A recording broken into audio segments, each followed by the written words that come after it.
أسعد الله أوقاتكم متابعينا بكل خير، وأهلا وسهلا فيكم في حلقة جديدة من سلسلة حلقات فحص وتشخيص أعطال السيارات. اليوم حلقة جديدة يا رب تعجبكم. اليوم يا شباب حتكون حلقتنا عن أهم مشاكل المفتاح، مفتاح السيارة في حال ضعف البطارية، إيش بيأثر على المفتاح وبيأثر على عمل السيارة. قبل أن نبدأ حلقتنا يا شباب لهذا اليوم لا تنسوا الإعجاب بالفيديو والاشتراك بالقناة وتفعيل الجرس ليصلكم كل ما هو جديد في عالم برمجة السيارات الحديثة وبرمجة المفاتيح.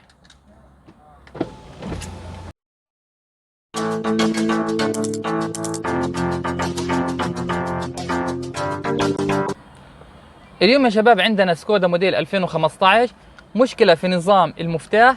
هنلاحظ يا شباب انه في ضعف في المفتاح حيأثر عمل السيارة بشكل كامل، حيأثر عمل السنتر لوك، وبذلك حيدينا هو اشعار خاص انه في يوجد مشكلة في البطارية الخاصة بالمفتاح من خلال العدادات على الداشبورد. حنشوف الان مع بعض المشكلة الخاصة بالمفتاح على العدادات. هنقوم فتح السويتش.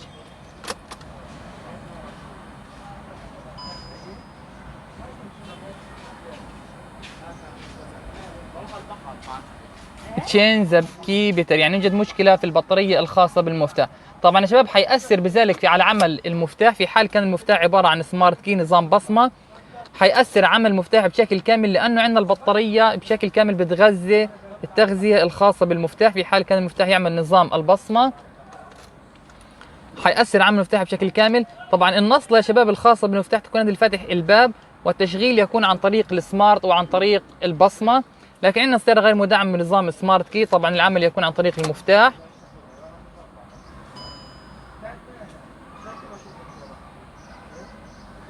حيظهر عندي على العدادات اللي هو تشين ذا كي بيتري، قم بتغيير البطارية. حنشوف الآن تغيير البطارية الخاصة بالمفتاح.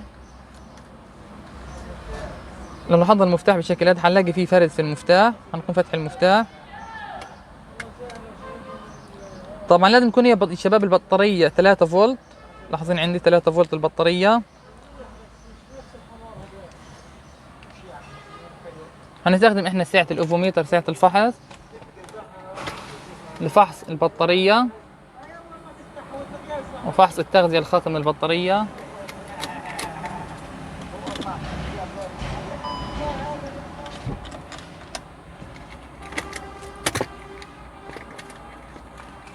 هنقوم نفك البطارية وتغيير البطارية. هنقوم باستبدالها.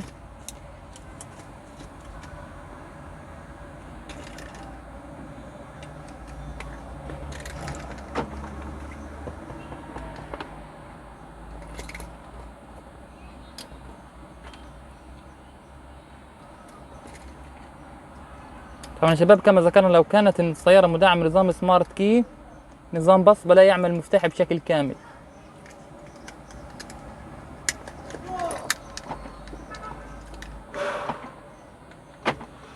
عارفين تم عمل السنتر لوك.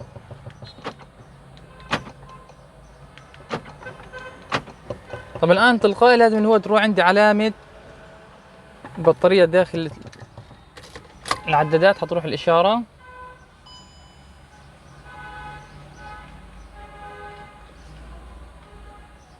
لاحظين راحت الإشارة الخاصة بالبطارية.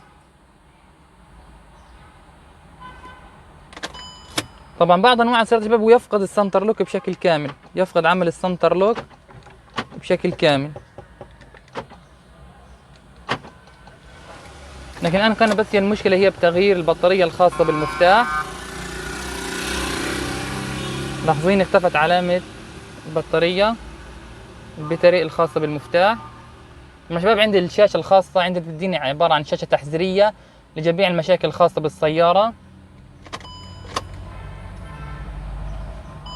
لاحظين عندي اول سيرفنت ناو، هي خيارات نظام السيرفس وتغيير الزيت، يوجد عليه علامة ضبط من خلال الشاشة الرئيسية. بإمكانك اللي هو ضبط علامات السيرفس أو من خلال جهاز الكمبيوتر. احنا كان موضوعنا اليوم عن بطارية المفتاح، ايش أهم تأثيرات على السيارة. طبعا شباب تم اختفاء الكي باتري الخاصة بالمفتاح، وتم عمل نظام السنتر لوك بشكل كامل. هذه بعض أهم مشاكل البطارية الخاصة بالمفتاح. طبعا شباب بإمكانك اللي هو فحص البطارية من خلال شعار الفولت. شعار الفولت المستمر على 20 أقل قيمة. وضع أطراف سعة الأوفوميتر على أطراف البطارية بالشكل هذا هيك. ضد أنا على الطرف السالب والطرف الموجب. محددين اللي هو قيمة البطارية.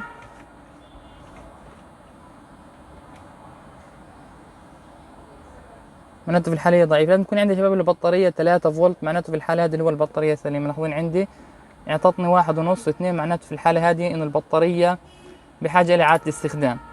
بهيك يا شباب كانت حلقتنا لهذا اليوم عن مشاكل نظام البطارية الخاصة بالمفتاح.